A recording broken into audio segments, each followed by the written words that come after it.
ndeko mwana mama yo oyo lula bokolongono ya nzoto yo nde olingi yovandisa nzoto kolongono. Voici un produit naturel, Maxi Bien-être, produit à base de plantes naturelles, restaure dysfonctionnement l'érectile de l'homme et redonne à votre corps l'harmonie et la santé. Pona bonzinga ya nzoto nanga, pona bokolongono ya nzoto nangai, nga na poni nanga, Maxi Bien-être. Maxi Bien-être en vente partout dans le monde. Vous habitez Kinshasa, vous habitez Belgique, vous habitez la France, vous habitez l'Amérique, vous habitez l'Irlande, vous voulez consommer Maxi, appelez-nous au numéro qui défile au bas de cet écran.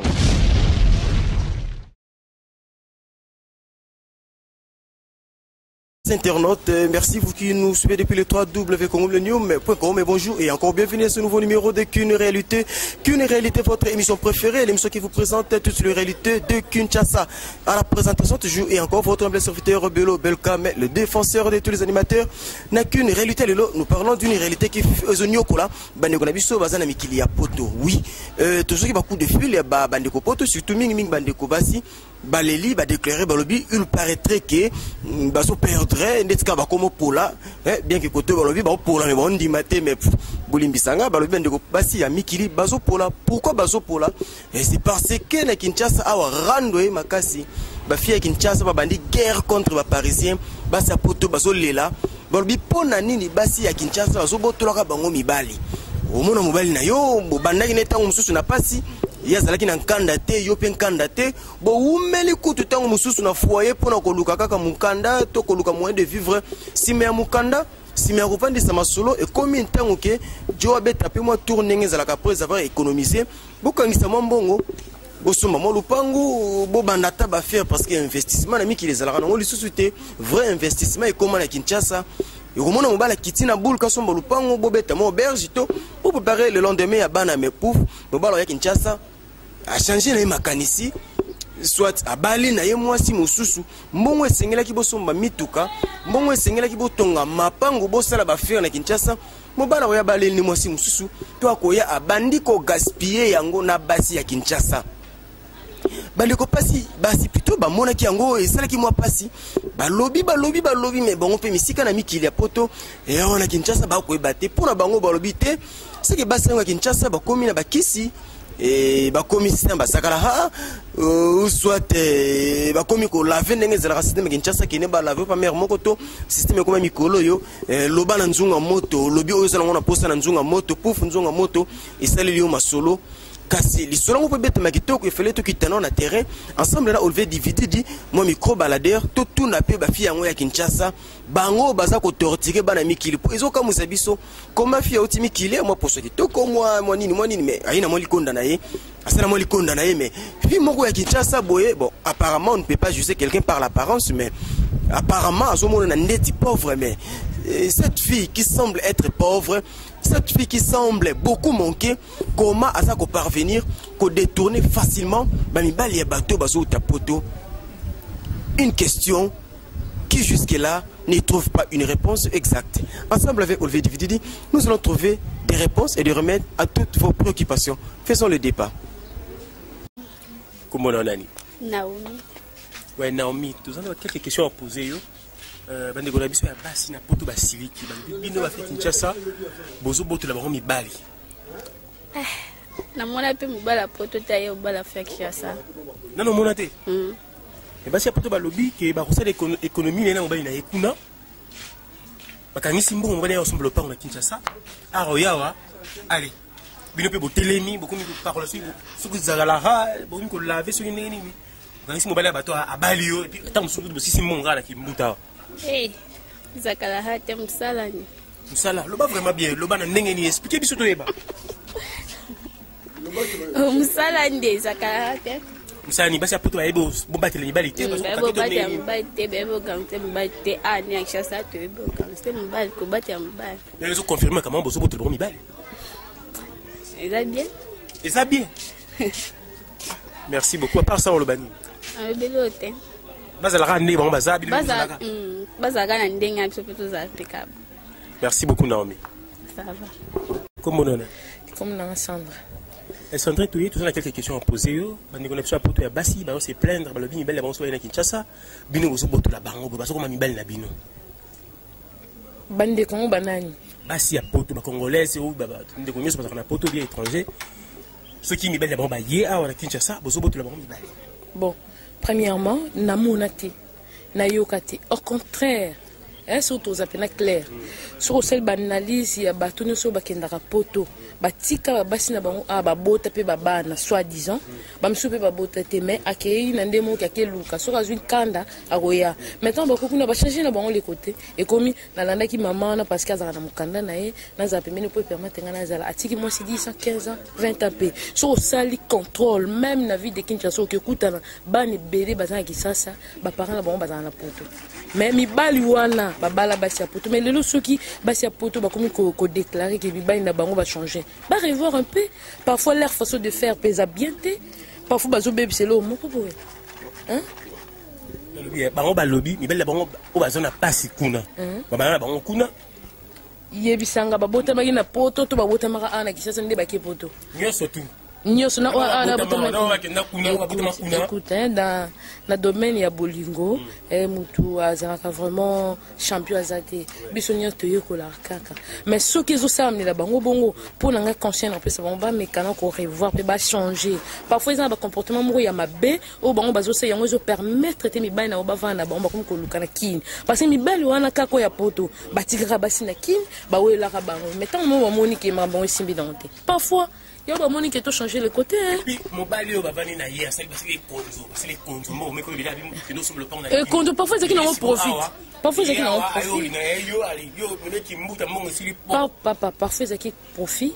À mon avis, ceux qui n'ont pas ça, on a na malembe ko simbate na meka pena ko tchabo boto ki mwana nzambe amona pena ki nonga na lingi ya solo après avoir la moni ki mambozo simba na ote na boti mapaputi akitine na kina ota pe na kin pe ba vrai chéri baza comment on lave ko tela ba zakalaha ah lukuta na bolingo zakalaha ezalate ezala lukuta savoir faire comment nani divine ouais divine to ça na quelques questions à poser yo bande ko na biso basi na poto balobi bino ba fi Kinshasa soki ba mibali na bango ba ye awa bozo boto la bango mibali bon biso do boto la bango mibali te dans d'habitude dans pété mobile moi c'est ndalinga mobile te et ça que mobile ndalinga moi si tu vois bango ba c'est la parité moi ndé moi mabe bango balinga baza likolo mibali ba konza mibali basala basa ba blomo o hein mobile azaka na se biso awa to bindeni to c'est la culture na biso ba africain to na se ya mibali tant mobala oloba ozoyoka o mobala lingi on ozosala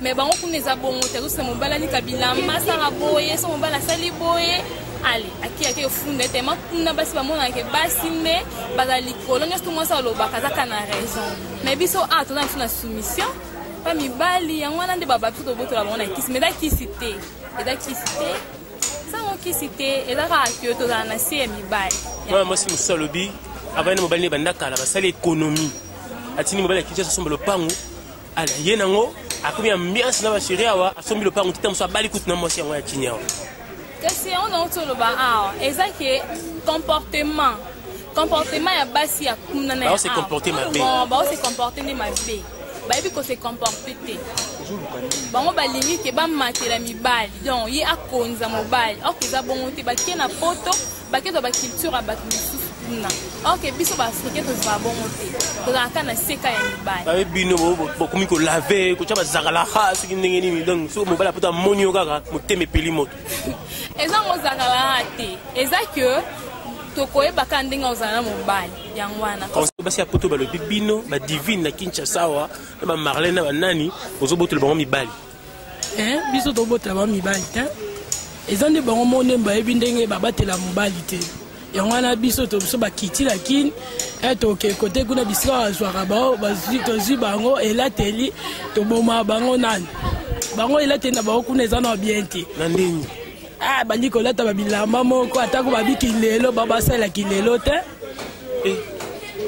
à part wana balobi bokomo sur la soki ba mai nini soki ba zakala ba fi kin ba ko laver te biso sur la ba mai wana te biso nezaka bo peto kaka taka biso toana ba pomo rechercher to mona na la passe mbala kitabozimo niveau zotie ozimo fara jotie ba chango la nenga désordre au mona ozo fara jo pa kolango tondi si orasonine mais biso siko ta bongote biso so teka mo pour de muke ongeli mbamo cause ba mibali yango baza kolinga bino ezani ezande kitoko la biso ne mutu ngana mibali ba olinga biso ta kitoko pa ebe na bizaleli pesa ya bien bango kuna nde bali ko konja mibali yangwana mibali ba olinga ba osute conseil ni opesa bango conseil ezaka moko faut koyoka na vie ezate ke mobile so apekiso eloko yo li koyoka ngote ponini ozala poto bisika malili eza bongo te.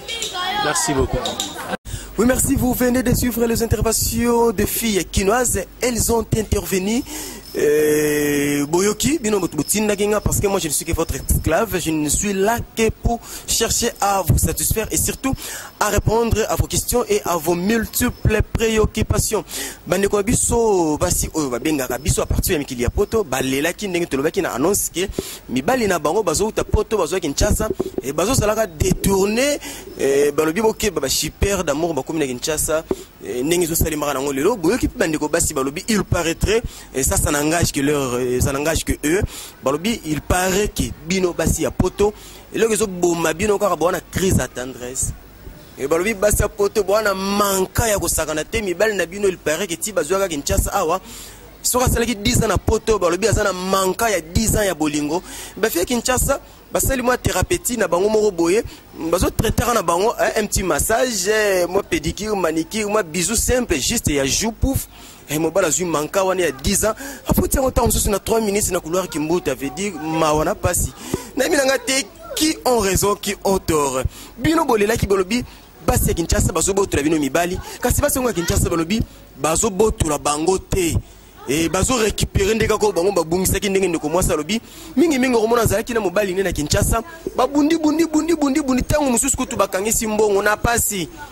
Mobala lobi tenga na keno mikili ya poto na ke ko luka mo musolo to vandisa masolo suki na zui mukanda to nkanda ndenge baloba na Kinshasa na robingisa momina nga e koyana bango kuna il paraîtrait que bino nde bozwaka bango en otage basakini balobi yango to la nyango ngana bino balobi bozwaka mibali na bango en otage yango zo mona balobi peut-être na Kinshasa sur 100% ya bana bazana Kinshasa il paraît que 55% batata na bango bazana poto binonde bozwa bango en otage et yango pe nouvelle idéologie comme Simba bao na laka veut dire kraka bationgo na kingo soko Kinshasa a compte à rendre yo ibaka bolingo batukuna balobi sale attention kozongisa Kinshasa te po azala ba compte à rendre yango moni bazozwa bino mibali en fait dire selon bango bazozwa bino te mais bazo récupérer baza ko arracher ce qui leur appartenait avant. Oui, ce que nous pouvons conseiller c'est juste que la fidélité dans le mariage ou dans nos relations amoureuses. Nous sommes exagérément contre phénomène ndenge zo salamela motauti mikila poto asangisi mbongo na mwasi na ye baluki ensemble pour ko bongisa venir ya bana na bango et koyela Kinshasa une fille on ne sait pas l'appeler chanceuse ou maline pour aya ko ravir moninga ndengona c'est souffrant comme on a passé oyo monaki pendant un temps muto ya ka ko botolongo c'est là vraiment passé. Nous sommes contre ce système ou cette manière de faire les choses. Nous conseillons Nabilo no bandeko basi bozana mikila poto comme viennent de dire nos camarades de filles balobi mingi moi parité wana bozo salela ngo malamu te. Il paraît que chez vous là-bas les hommes n'ont pas un mot à dire. Vous cherchez non seulement à agir dans la parité ou dans l'émancipation mais vous allez au-delà de la parité, vous allez au-delà de l'émancipation. C'est pourquoi toujours mon ba 100 mètres mobile ayo soit disons lingaraye mais ozo permettre ba pesa 100 mètres atela rabana na musika. Ils ont ça bien et c'est pourquoi ceux qui awa bazo tombaka na maboko ya bakatula kia diwana bazo zora ba onetika kana jama banki na sa projecteur. On est contre ça bino bozo karamela ba ma banki en tout cas vraiment to za ba Christo to koma ba Christo ta so to zalaki te to lembeseke ba ndoko pe kono ba lelaki to finira mo bouton pour moi qui maisonga na mokili yasi. Merci à vous tous qui nous avez suivis entre les 3 www.comlenewme.com. C'était votre émission préférée qu'une réalité qui a été présentée par votre serviteur Bello Welcome. Et oui, c'est Papa Christina qui parle. Oui, on ne peut pas te mettre fin à cette émission sans pour autant faire des grands coucous à ceux qui nous sont chers. Le grand coucou, mon grand coucou dirais-je, à celui que j'aime beaucoup. Oui, lui c'est mon bébé. Elle, c'est ma fille chérie. Elle, c'est Christiana Kachala la belle. Oui, je l'aime beaucoup. Elle, c'est la number one. C'est ma fille chérie. Grand coucou à mon boss, oui. Le boss fantôme depuis Irlande. Grand coucou à toi. Grand coucou à mon vieux. Et puis, le vieux à mon pandi. Le vieux à ma vieille nion, sauf maintenant. Le vieux Désiré qui a un grand coucou na yo. Et sans oublier le couple hollandais. La belle hollandaise de la belle Nyota, Motema, il y a Monsieur Lorenzo, le grand guitariste de l'élite, de l'Obi, Kassitoko, Zelati. Moi, 5 euros comme d'habitude, ça nous fera du bien. Et moi, sourire et pas bébé Christiana. Vous qui nous avez suivis, en tout cas, restez toujours branchés sur le 3W comme le New, mais vous ne serez jamais déçus. Et si vous avez aimé cette émission, dites grand merci à celui qu'on appelle Olivier Divididi, c'est lui qui était dans les micros baladères. Bye bye, on se retrouve à la prochaine émission.